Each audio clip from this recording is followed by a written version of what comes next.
true to Northwest form. We haven't seen the sun yet, but they say it's up there 30,000 feet shining forever, just as through the spiritual eye. It's always there. Yogananda said that the sun is a symbol of the spiritual eye. And by extension to that, everything in life, our bodies, everything we see, are but symbols of the indwelling divine presence. This topic today is a bit at the crossroads of history in the sense of how people approach the spiritual path. We have come on this planet through many, many centuries, several millennia actually, of an attitude towards the spiritual path, towards, quote, finding God, as one person once said, finding God, is he lost? By which we, you might say, try to demolish the ego. I am a sinner, and we practice austerities and so forth, all of which have a point, all of which have a place. But Yogananda said the time for finding God has come. This is a new age, an age of increased energy and intelligence and awareness and interest in the world around us. And so the world is part of our life now. It wasn't that way not so long ago in village life, when many people never even left their villages their entire life. Things have greatly changed. Or have they? There's nothing new under the sun, they say, except clouds, perhaps, and many other things. But nonetheless, there has been a shift. There is a shift happening. And the practice of yoga, to lift up your eyes. You know, I remember my teacher, founder of Nayaswami Hriman. I remember in his early lectures back when I first came to this in the 70s, he said, you can't look up and say, I'm depressed.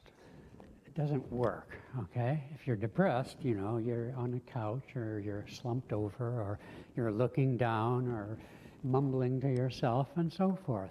In other words, the very body reflects our consciousness, as do all things. And all things are avenues, doorways to the divine presence. And that's the teaching. It's not new, but unlike the teaching that many of us have inherited. You know, Yogananda, Paramahansa Yogananda, whose teachings we follow here, had great praise for a book from the Middle Ages of Christian mysticism called the, Thank you. I knew somebody would say it. Had to be shown, of course. The Imitation of Christ. And if you read that book, and I have many times, it's seriously Christian, seriously Catholic, and there's a lot of sinning and stuff in there. But beneath those words is the vibration. Yogananda said it's not the imitation of Christ, it is Christ. That's actually kind of shocking when you really put yourself into his actual teachings. It doesn't have any of that kind of sin language or, you know, self-mortification and so forth. But you know, I read just the other day, I'm reading a wonderful book that where Sri Jamuna gave me about the disciples of Ramakrishna Paramahansa. And Swami Brahmananda wrote that Vivekananda used to walk around with the imitation of Christ.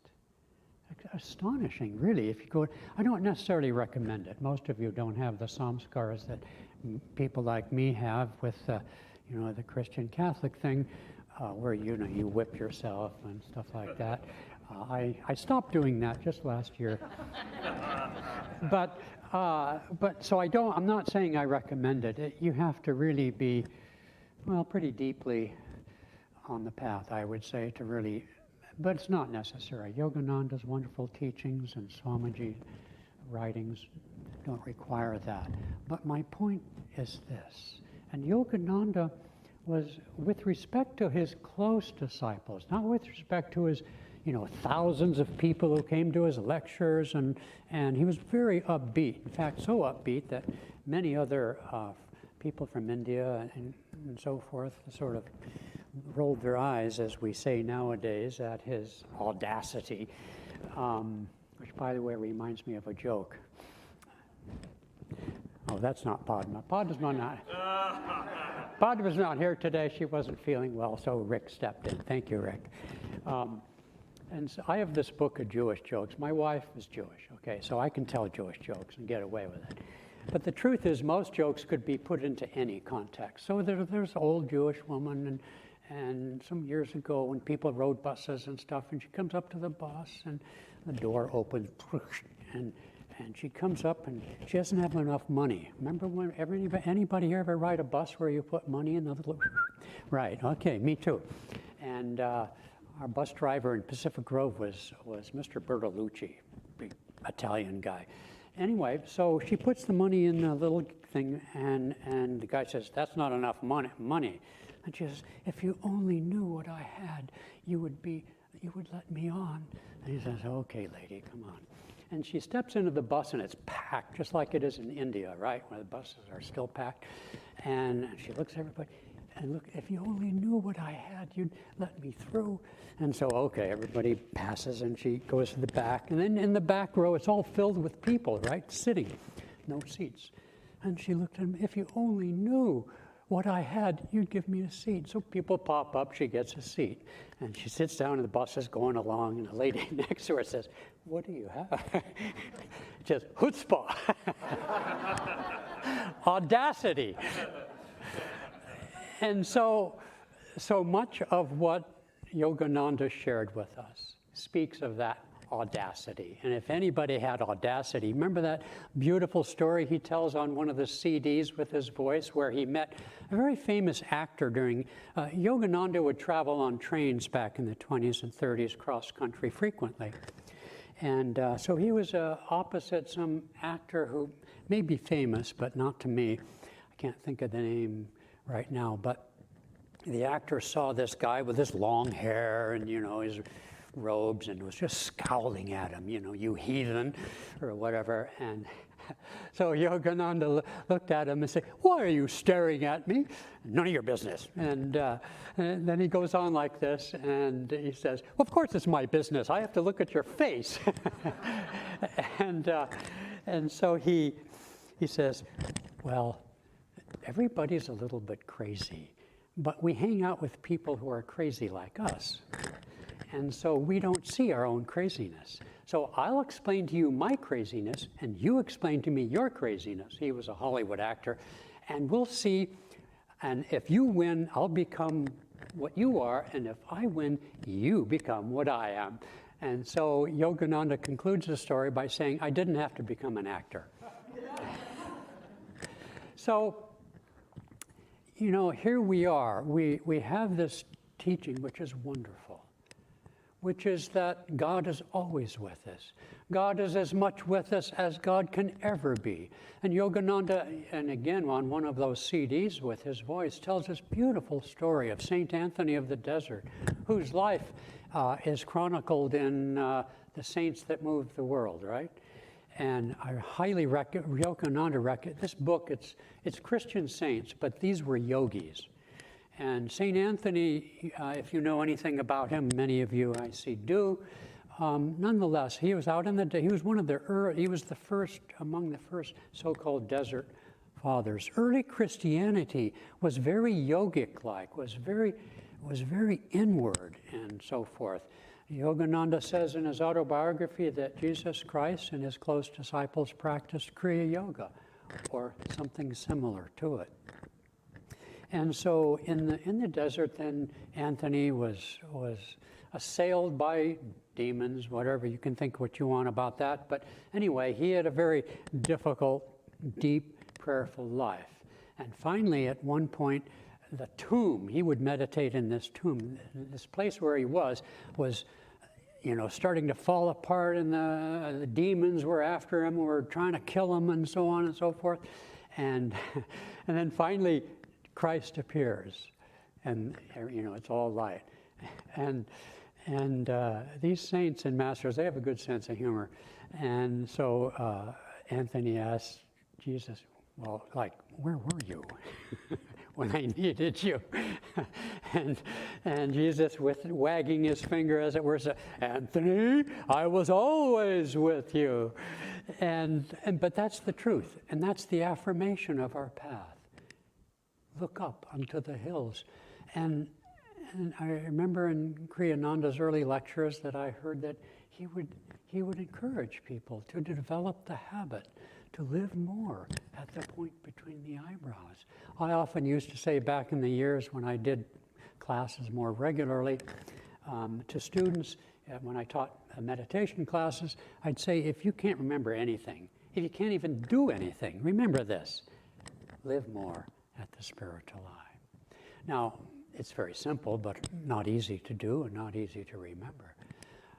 I tell a story, and back in my running days when I'd be running and I'd be chanting at the chakras and focus at the spiritual eye, and it's as if your periphery vision, just not the eye vision, but your awareness around you just expands.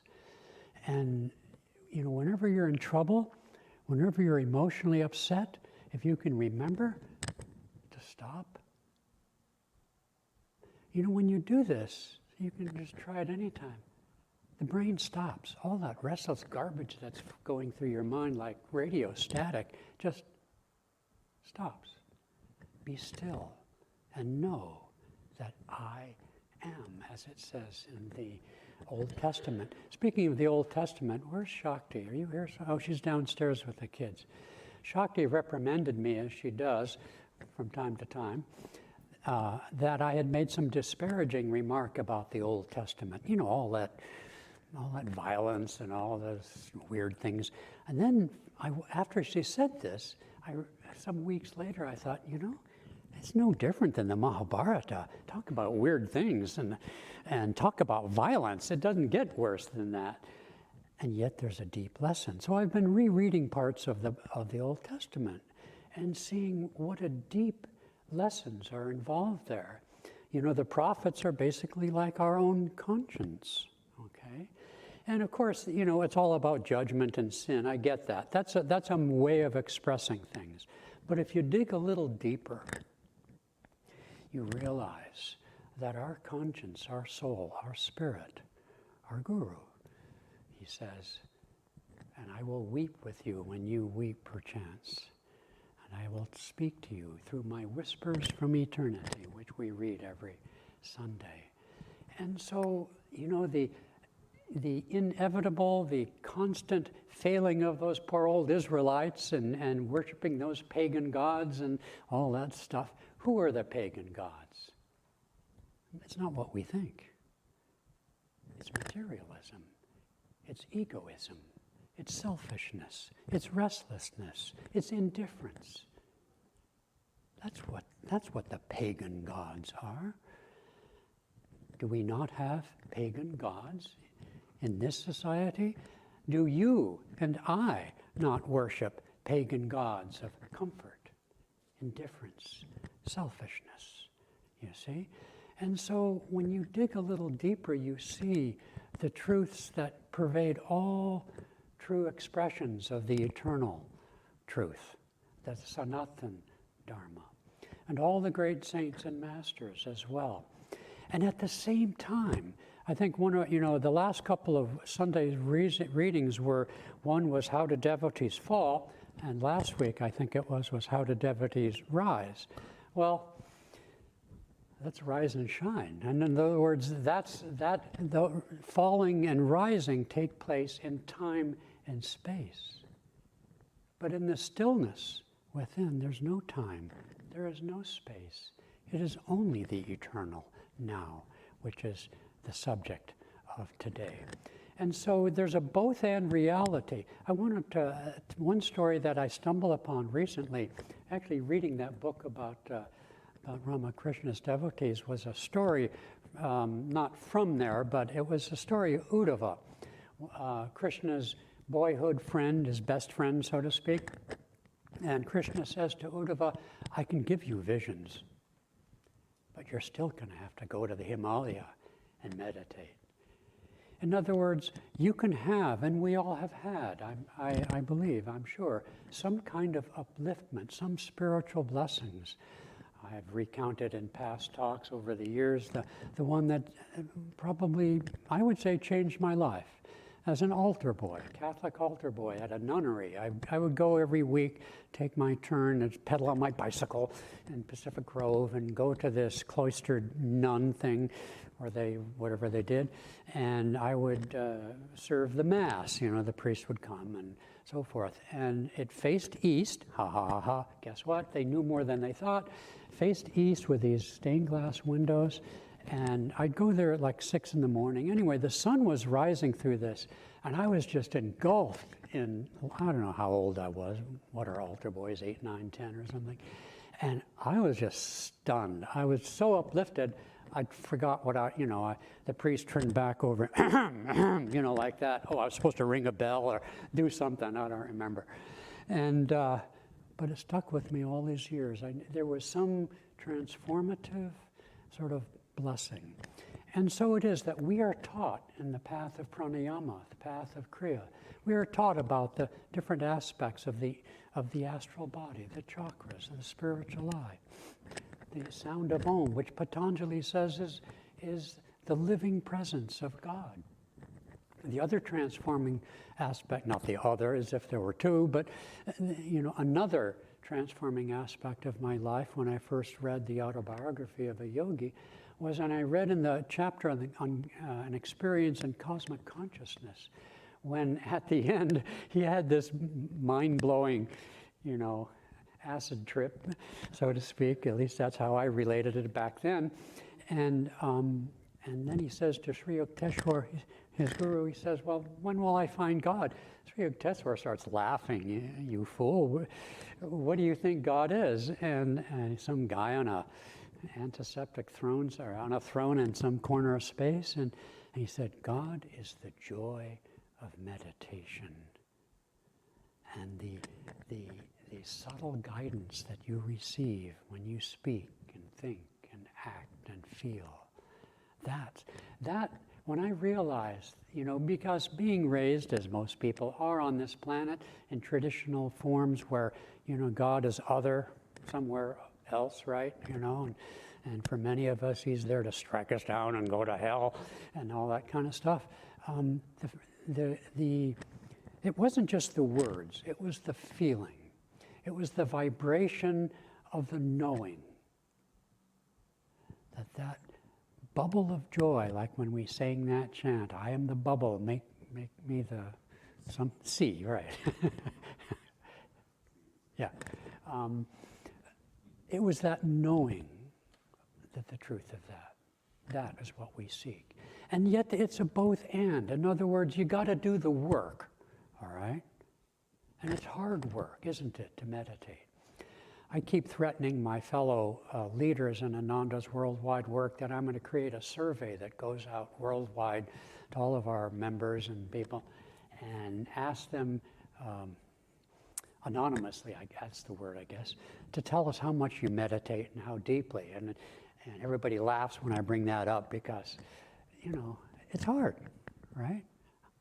And yet we do have experiences. And as it said, one of the readings recently, a few weeks ago, said, when we have those uplifting experiences, as I've said of myself, treasure them, okay? It's a both and reality. I wanted, and I have done this before, so pretend you haven't heard me do this, read this. But another thing that really struck me when I read the autobiography was in chapter 1, a footnote, okay? And he says, the poet Tennyson has left us in his memoirs an account of his repetitious device for passing beyond the conscious mind to the superconscious mind.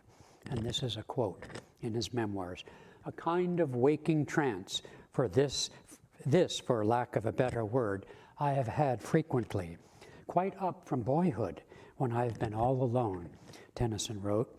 This has come upon me through repeating my own name to myself silently, till all at once, as it were out of the intensity of the consciousness of individuality, individuality itself seem to dissolve and fade away into the boundless being.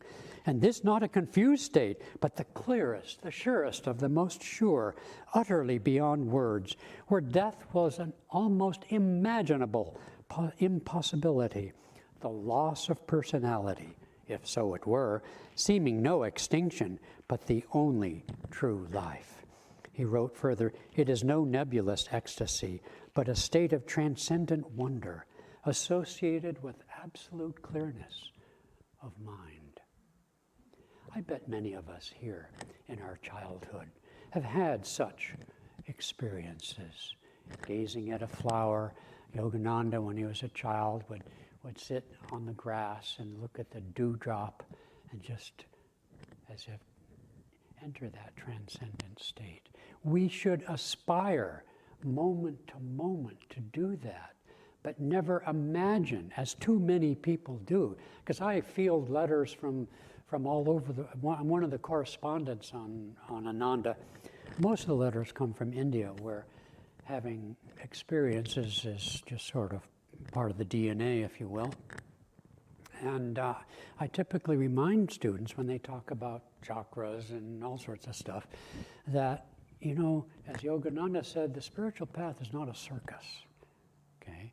These awakenings are there to help guide us. You know, if you're on a path and there's a street light or you know, something that helps light your path, okay? And so and Patanjali talks about all these things in the Yoga Sutras. They're there to help keep us focused. He says, focus on any one of these subtle impressions and sensations and so forth. I remember one of my very first was just out of the blue. I was sitting there meditating, this was a long time ago, and suddenly I had this incredible taste in my mouth. Taste? I mean, who cares? You're trying to meditate, right? But you know, it's infinite. It's infinitely beguiling, Yogananda says, when we enter the transcendent realm. No one can tell you what it is. As Anandamoyi Ma, the great woman saint of India, said, it is and it isn't. Figure that out. And so we should aspire to those peak moments, I think is a term Westerners use. We should aspire to that transcendence, which is always right there, okay? But at the same time, never imagine, as people do, especially early on, that, you know, somehow the ego claims credit. You know, first time I saw the spiritual eye in meditation, I thought, boy, am I cool. You know, I'm just so spiritual. Then I remember Jyotish, our spiritual director, successor to Kriyananda, telling us a story that his sister once came to Ananda in the early days in the 70s. And she could see the spiritual life, but she had no interest in the spiritual path.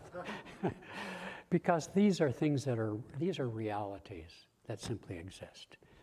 Surely some of the psychics on the hotline must be psychic, but it doesn't mean a thing. Nonetheless, they are blessings, as long as we understand that they're guideposts to guide us. So we as yogis, we on the path of pranayama, should aspire to attune ourselves to those signposts. You know, the chakras are like angels. The chakras are like genies that come out of the bottle.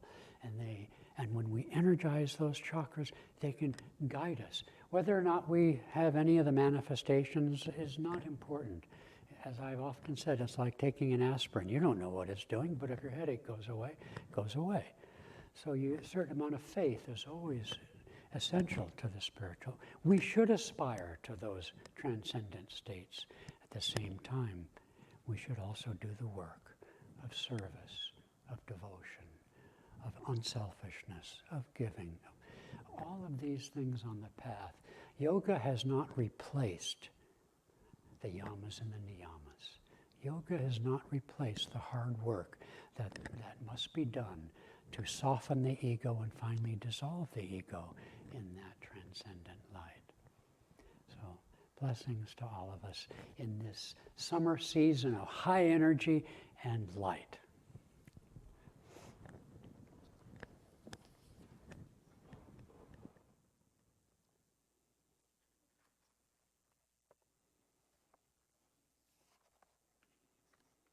And from Whispers from Eternity, a demand for the opening of spiritual temple doors everywhere.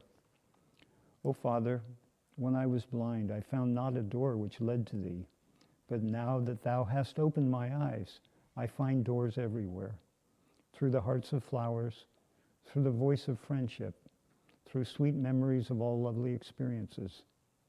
Every gust of my prayer opens a new door in the vast temple of thy presence.